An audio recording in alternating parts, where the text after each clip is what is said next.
Hey, what's up, innovators? Welcome back to the Innovative Lifestyle. I wanted to just jump on here real quick and give you, talk a little bit about some topics. We're in a weird time these days with the whole coronavirus, COVID-19 pandemic, and everything going on. And this past weekend, I posted a blog out on my website, hillsinnovativesolutions.com, and I titled it "Coping in These Weird Times." And when I started writing and started thinking through it, it was ideas of, hey, how do I pass the time? How do I deal with this quarantine and isolation and not going out and not having the social interactions that we're so used to, and we take for granted daily.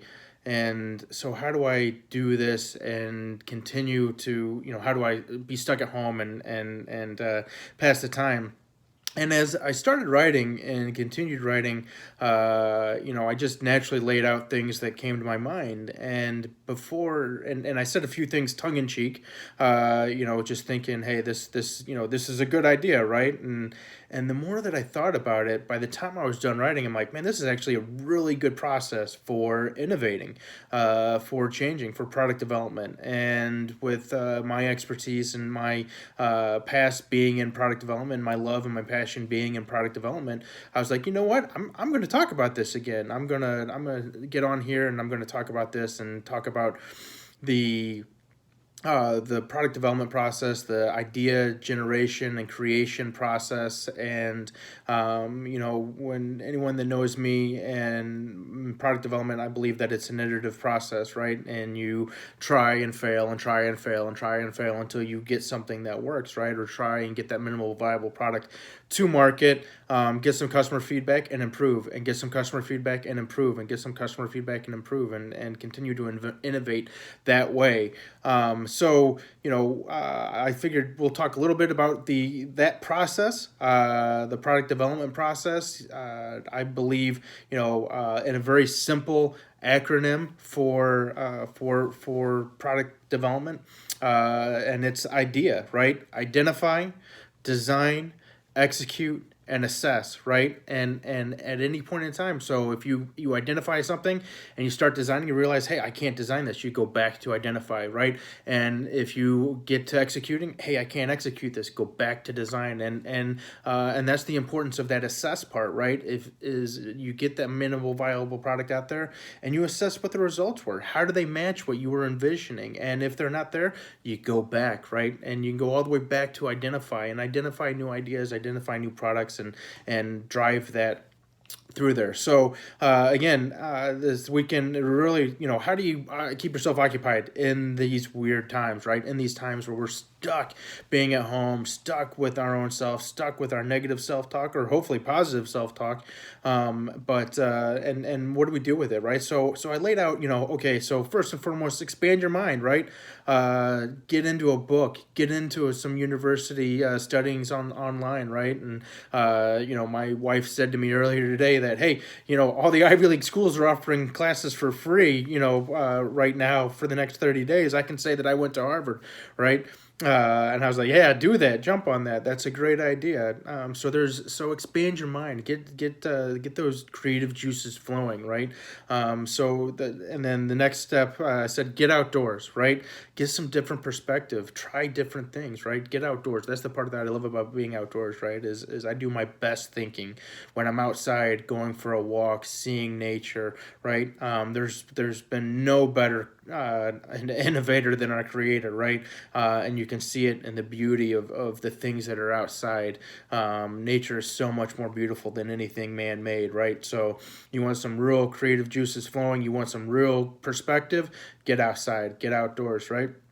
The next one, try some Q, right? Barbecue, that is, right? So feed yourself, right? Proper nutrition, but that goes with your ideas also, right? Get some feedback, get some input, and try different things, right? Try stretch yourself a little bit. The next one, get caught up, right? I said, get a hold of some friends, people you haven't talked to in a while, and when you're coming up with a new idea or a new innovation, a new product, man, you've got to get that.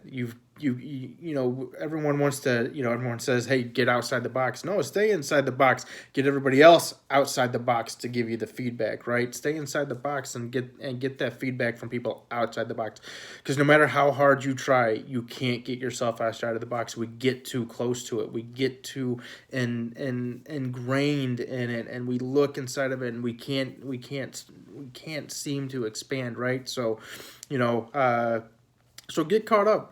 Call an old friend. I had a business idea a few months ago that I'm working on, and a friend of mine who I haven't talked to her in, besides maybe a hey, how you doing email every now and then, we haven't talked in probably 6 years. Definitely not business wise. And I said, hey, I really need your input on this. I need your expertise. I need your take. And I'll tell you what, she gave me some fantastic advice, right? She gave me some great ideas. So yeah, get caught up. Get that perspective. Get other people's feedback. All right. And then the next thing is make, right? That is absolutely crucial. Absolutely crucial. I don't care who you are, what business you have, what idea you have. If you're not prototyping, right? If you're not hands on, you're not doing it right. All right. I got this wonderful simulation. Man, I've seen that a dozen times, right? Oh, the simulation says it'll work, right? It works on TV. No, it doesn't. You've got to make. You've got to make, right? And if you're interested in developing new products, I can't stress that enough. The importance of making things and doing things and seeing how things actually fit together. Trust me, you get that step right, it's going to end up in a better product overall, right? And even if it's one of my a product I designed years and years ago, the very first prototype was literally a block of wood that we cut with a knife, right? We cut it down with a knife, and just to get the feel and the shape, right? So the sooner in the product development process you can do that, the better, right? And the last thing is change the world, right? And if you follow these steps, right, you expand your mind, train yourself, educate yourself on what it is that you're trying to do. Get outdoors and get some perspective. Get some perspective on it, right? Feed the idea. You've got to feed the idea. Keep putting into it. Keep putting into it. Keep putting into it, right? The memes are out there, right? And success is generally that far away, and it's the people that quit that are that far away that are the failures, right? And if you want success, you can't quit. You got to keep pushing, right? So you got to keep feeding that idea, right? Get other perspectives on it, get other people's feedback on it, right? That's the importance of the minimal viable product, getting it into customers' hands as quickly as possible. And then the last thing is the prototype, right? I tell people all the time, if a picture paints 1,000 words, a prototype paints 1,000,000.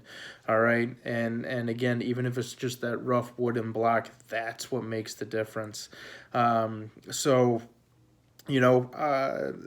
this is the iterative process, right? This is the product development process. These are the things that go through. And in future podcasts, I'll talk in more detail about the process. But I wanted to jump on here and talk a little bit about what started off as a tongue-in-cheek kind of play on words of some things over the weekend. That the more I thought about it, I'm like, you know what? That's actually a pretty solid process and pretty solid system for innovating that new product and changing the world, right? Is there more stuff that goes into it? Absolutely, right? But you got to start somewhere, right?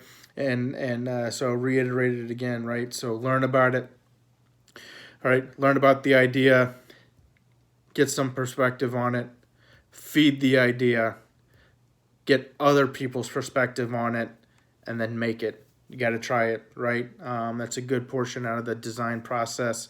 Think it through. And again, if it doesn't work the first time, iterate, do it again. If it doesn't work the second time, do it again, do it again. That's the iterative fashion, right?